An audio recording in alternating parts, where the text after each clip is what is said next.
Salut petite sœur. Tati, ça va? Allez, monte. Tu vas où à la maison? Oui. Moi, je viens de la pharmacie comme ça. Qui est malade? Bah, ton neveu. Il a piqué une crise tout à l'heure. Wow.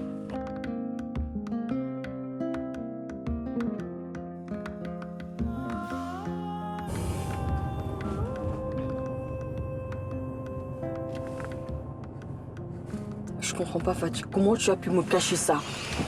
Si je t'ai caché ça, c'est parce que je savais que tu allais réagir comme ça. Regarde dans quel état tu te mets. Mais attends, maman a fait un accident et tu trouves pas la peine de m'en parler? Mais maman va bien. C'est bon. C'est Ibrahim Sey qui a perdu un doigt, mais... Quoi? Calme-toi. C'est sous contrôle. Non, je vais aller le voir tout de suite, Fatih. Tu m'amènes, je vais les voir. Marie, il faut que tu te calmes. De toute façon, là, tu ne peux pas les voir. Ils sont sous sédatifs. Les médecins m'ont même demandé de partir pour qu'ils puissent se reposer. Hein? Ils sortiront demain. Calme-toi. Ça va aller. Mais franchement... Fatih, les événements me dépassent. Mais comment c'est possible? En plus, le pauvre Ibrahim Sey, tu dis qu'il a perdu un doigt? Mais bon, il va s'en remettre, hein, tu sais. C'est un fervent bol-bol. Bah, j'espère. Ça va aller? Hein? Je te remets. Bon. Je voulais pas t'en parler avant d'avoir eu mon gestionnaire, mais Quoi ça? je vais pouvoir te faire le chèque de 40 millions. Comme ça, tu pourras régler le problème de la maison. Mais non. Je peux pas accepter ça, Fatih. Pourquoi? T'as trouvé l'argent? Non. J'ai rien trouvé, mais bon, quand même. C'est une somme énorme. T'es ma sœur, non? Ouais. Ben voilà. Et je ne veux pas que t'aies de problème. D'accord? Donc, madame va me faire le plaisir d'accepter cet argent. On est d'accord? D'accord. Voilà. Merci beaucoup. Ça va aller? Je te fais un câlin. Oh, mais oh, pas trop long ton câlin, là. T'es ma sœur. Enfin, moi, je suis pas ton mari, ok? À Voilà. propos, il y a l'imam qui demande à ce que tu l'appelles. Il pense avoir trouvé une solution. Ah, ok. Bon, je l'appellerai. Y a pas de problème. D'accord, Ok. ça marche. Entendu. Bon, je te laisse.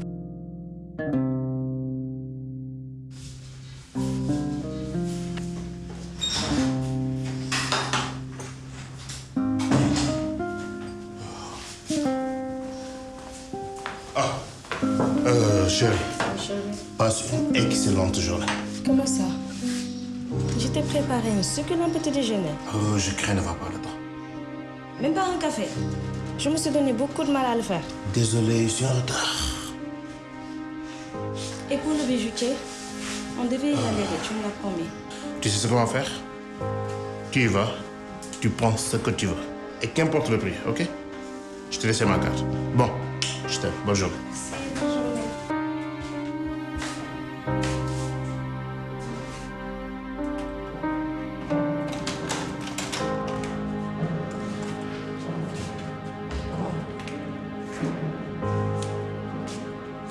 Quand est-ce que tu comptes venir voir ta mère, fille indigne?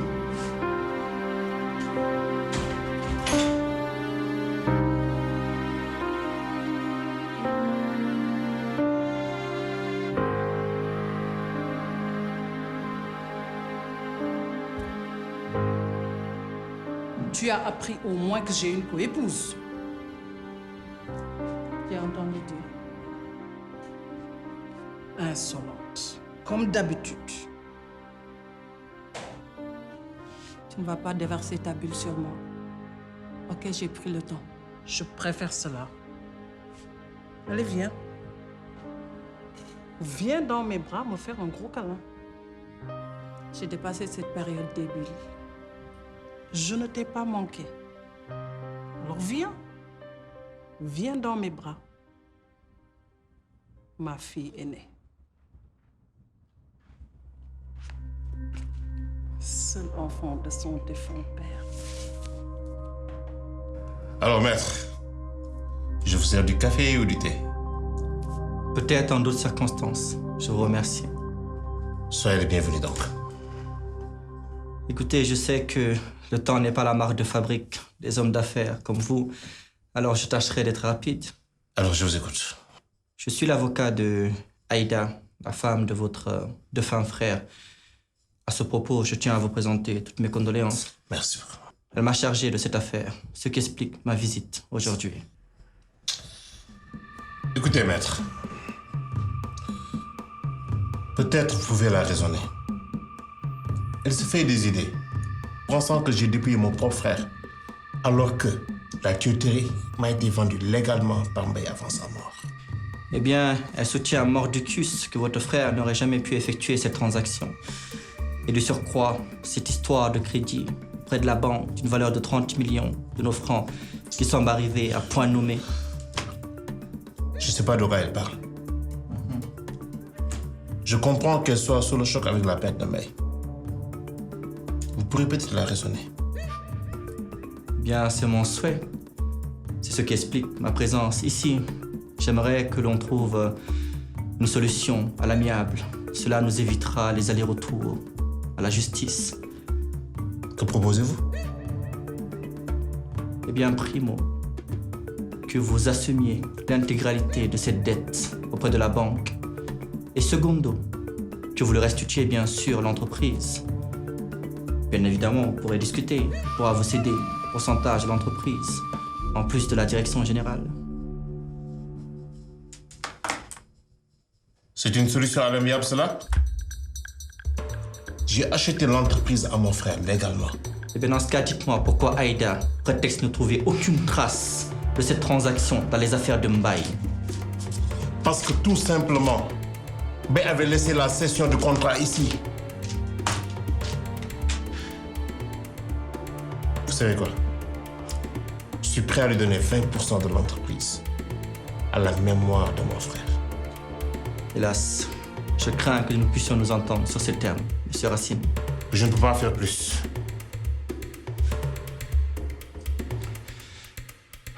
Savez-vous combien de cas liés à l'héritage que j'ai perdu au cours de ma carrière? Aucun. Vous en avez pas eu beaucoup. Alors vous apprendrez très vite qu'il y a toujours une première fois à tout.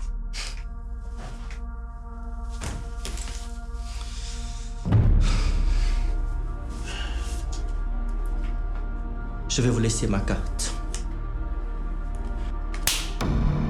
Au revoir, maître. Merci. Bien. Excellente journée.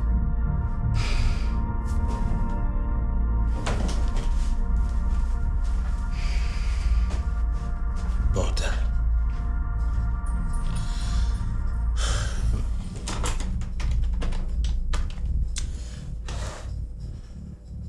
Oui, écoutez. Vous annulez tous mes rendez-vous de la journée. J'ai dit, vous annulez tous mes rendez-vous de la journée. Et vous appelez mon avocat et dites-lui que j'ai besoin de lui immédiatement. Ok, si c'est ma mère... Si c'est la mère... Ok, d'accord. Si c'est ma mère, laissez-la rentrer, il n'y a pas de problème.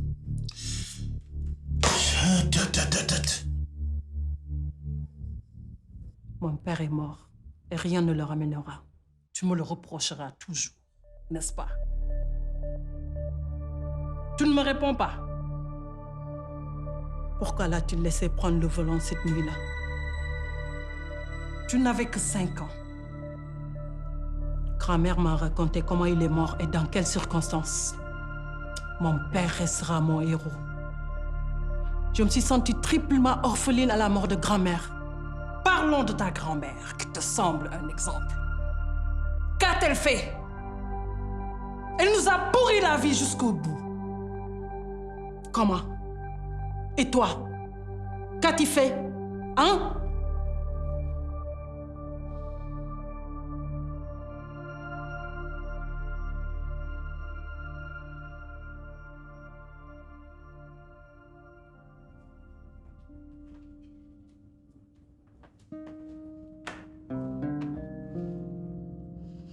Tu n'as jamais été là pendant les pires années de ma vie. Tu es parti vivre avec un homme riche. Ibrahim Sey, c'était toute la vérité sur le mal que tu m'as fait. Tu lui as-t-il parlé? Je travaille avec lui. Je le vois tout le temps. Il me fait confiance. Tu as voulu te rattraper. mais pas le maladroit. Tu penses que l'argent pansera tous les plaies? Non. J'ai pas besoin de toi. Ni aujourd'hui, ni jamais. Ton père n'a pas pu accepter de subir la malédiction de Benjamin. Il pensait te libérer. Toi, la 6e génération, en partant plus tôt. J'étais jeune, idiote. Et j'ai perdu le plus grand amour de ma vie. Et je ne me relèverai jamais de ça. Ta grand-mère, aidée par une cousine à elle, a inversé la malédiction, faisant de ton père une loque alcoolique et violente, plutôt que d'un homme immensément riche, mais sans amour, ni enfant. On se disputait tous les soirs. C'était devenu intenable. Et ce soir-là, je lui ai dit des choses horribles.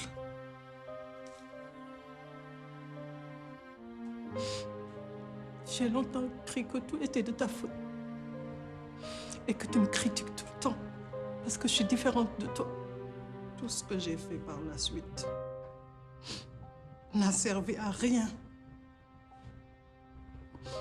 Je le vois. Je suis tellement désolée.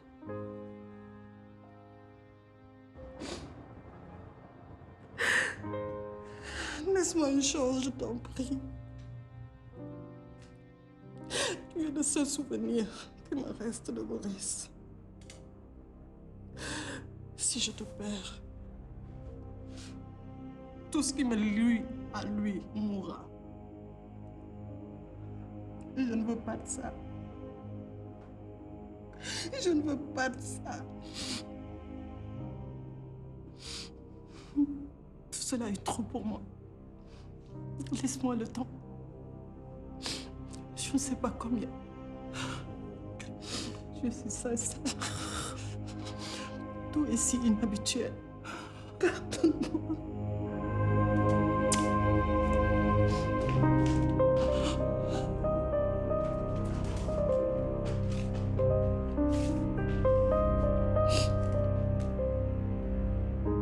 Tu te rends compte?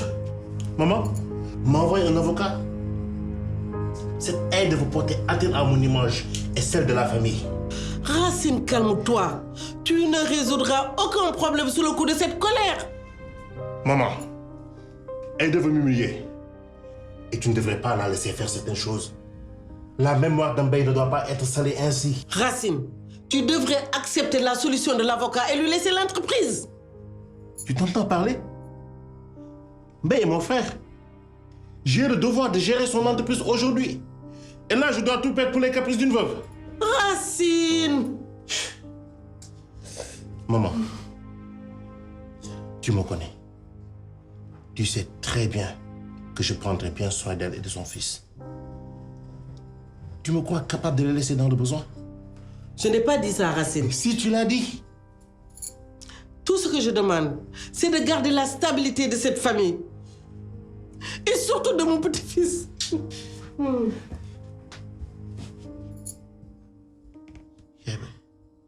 Je prends de l'âge.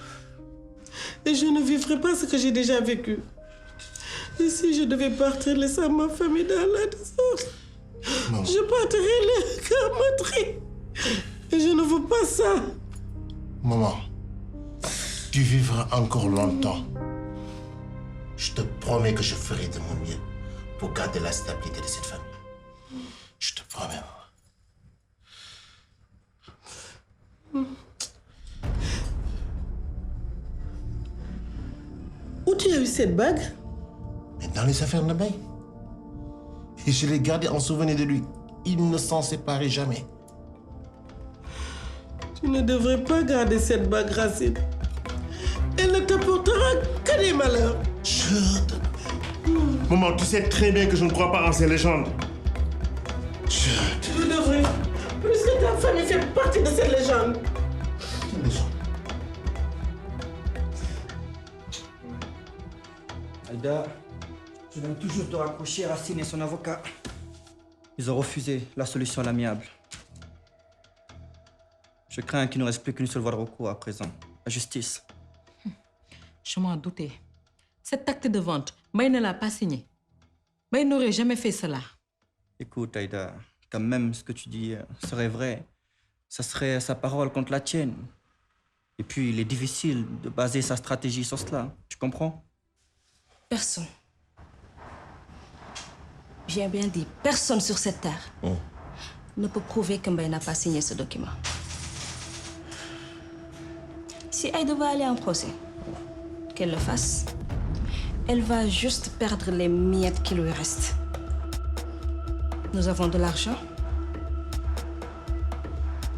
le pouvoir de corrompre et de passer sur des cadavres.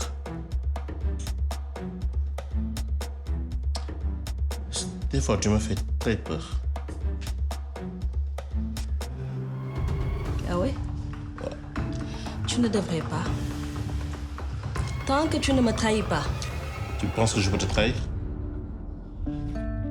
Toi, Adematou, celle qui a organisé tout cela?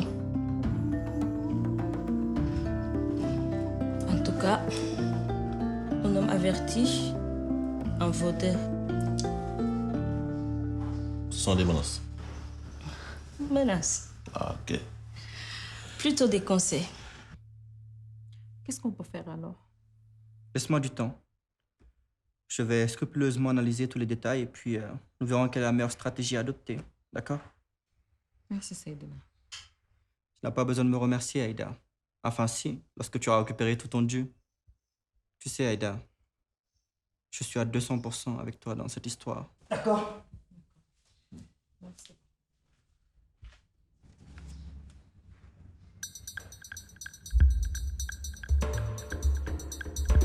Allô? Oui, bonjour. Tu sais, Racine, ce consortium, c'est tout ce que j'ai le plus cher pour moi. À part toi, bien sûr. Ah, ok. Ah, bien. C'est l'héritage que je veux qu'on lègue à nos enfants. Tu parles comme si tu pouvais féconder. Le pouvoir de l'argent. L'évolution de la science. Après le cas d'Aïda, nous parlerons de progéniture. Ok. Merci nous. Merci de nous accueillir. Excusez-nous d'être venus à l'improviste, mais je pense que les circonstances nous y obligent. Imam, cette maison est la vôtre.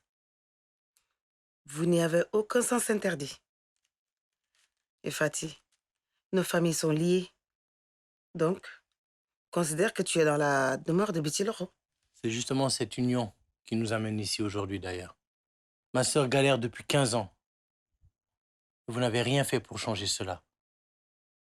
Si Beitir n'aime pas Marie, pourquoi est-ce qu'il ne la libère pas? Si Beitir ne veut pas répudier Marie, c'est parce qu'il l'aime encore. Un homme ne laisse pas une femme qu'il aime sans nouvelles pendant 15 ans. Marie est jeune, elle est belle, elle a toute la vie devant elle. Elle a éduqué ses enfants sans leur père. Cela fait 15 ans que Beitir lui gâche la vie. Mettez-vous à sa place en tant que femme. Est-ce qu'elle mérite ça? Je pense que c'est clair. La question qui se pose, merci de vous, c'est où est Beitir? Excellente question.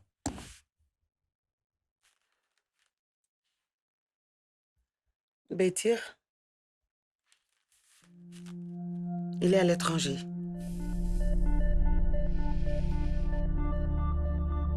Je lui demanderai de rentrer pour mettre fin à cette situation. Ça fait des années que vous dites ça et toujours rien. Je ne suis pas en train de vous mentir, Fatih. Un peu de respect. Il y a des choses dont je ne suis pas fière. Le mal qu'a causé ma famille m'empêche de dormir la nuit. Et je regrette beaucoup de décisions prises. Mais quelle chose, quelle décision? Expliquez-nous. Tu ne peux pas savoir. Tu es très très loin de savoir. Je pense que cette fois-ci, ce sera différent, Fatih. Allons-y.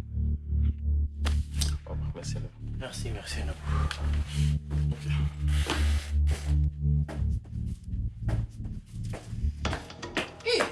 Beïtir, qu'est-ce que tu fais là? Comment tu as pu faire ça? Comment tu as pu faire croire à ma Je vais t'expliquer. Lâche-moi, je vais t'expliquer. Tu n'as rien à expliquer. Lâche-moi, je vais t'expliquer. Tu n'as rien à expliquer. Merci Nabou, je suis très déçu par votre comportement. J'exige qu'on mette fin à cette mascarade dès aujourd'hui. Je pense que tu n'es pas le seul. Mais c'est nous aussi, si on ne verra pas. N'est-ce pas? La vérité finit toujours par éclater. Rassemble tes témoins, Fatih. Imam, appelle 2 témoins. Pardon. Merci, Nabou. Tu te cru plus intelligent que tout le monde. Voilà les résultats de tes compines. Échec. Tais-toi. Tu me fous toujours la honte. Faut toujours dire la vérité. Vérité, mon. Toujours dire la vérité. Qu'est-ce que je fais? Vérité, oh, toujours dire cette vérité. Merci, Nabou, quel que soit les problèmes.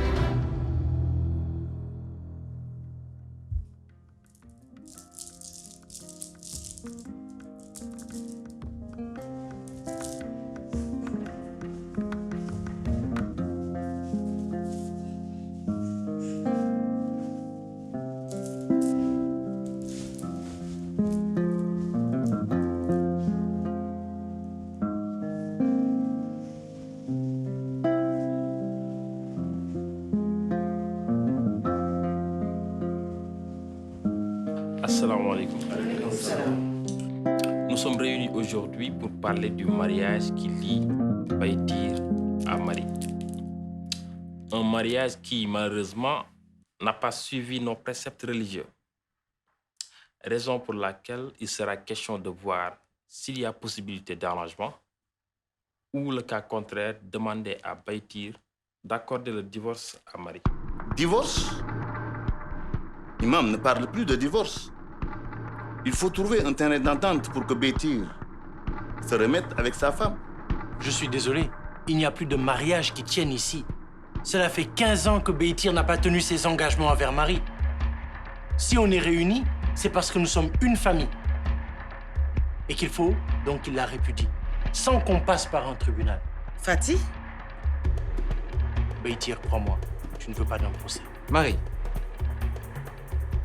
tout ce que nous te demandons, juste une chose. Juste une chose, Amir. Une seconde chance pour ce Beïtir, qui n'a pas de vergogne.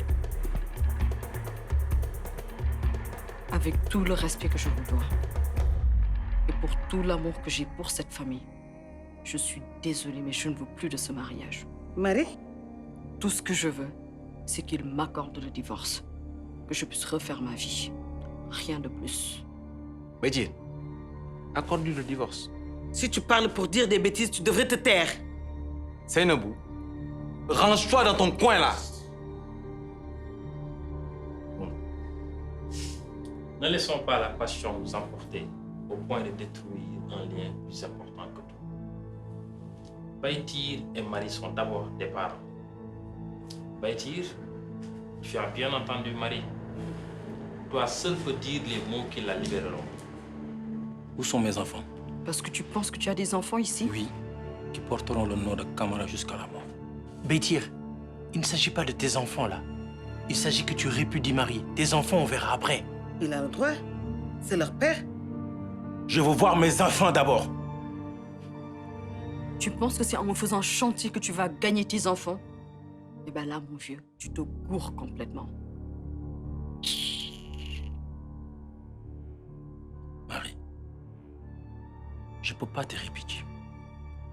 Parce que je t'aime. Tu oses me parler d'amour? Oui, Marie. Tu oserais te présenter devant moi, me parler d'amour? Certes, je suis parti pendant 15 ans me sacrifier pour toi et mes enfants. Te fous de moi. Sacrifier pour Tu es parti sacrifier. pendant 15 ans.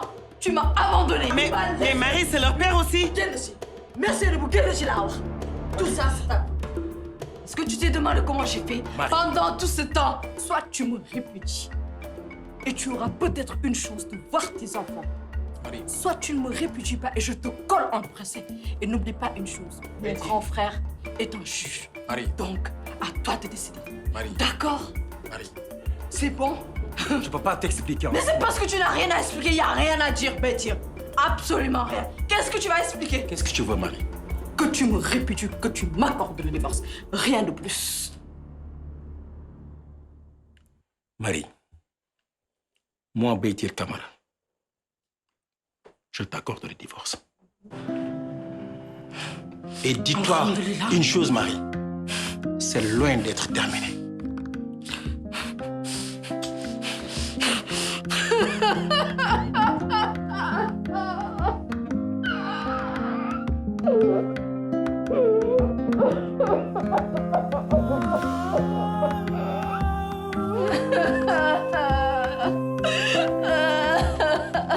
Ha ha ha ha.